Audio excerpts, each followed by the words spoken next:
How to change the color theme on Telegram. Hello everyone, welcome back to another video. I hope you all are doing great and are having an amazing and absolutely incredible day.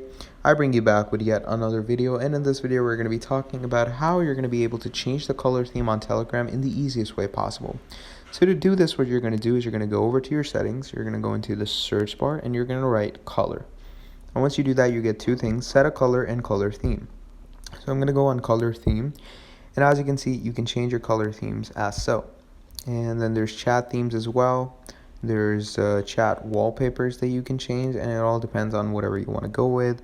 You can turn on or turn off your night mode, text size, and all those things. So yeah, that is basically how you are going to be changing your color themes on your Telegram. So yeah, that is basically about it for this video. Now, if you enjoyed watching, please do make sure to like the video and subscribe to the channel. And if you want to see more things like this in the future, let me know down in the comments below and I'll make more for you. But yeah, thank you for watching, and I'll see all of you next time. Goodbye.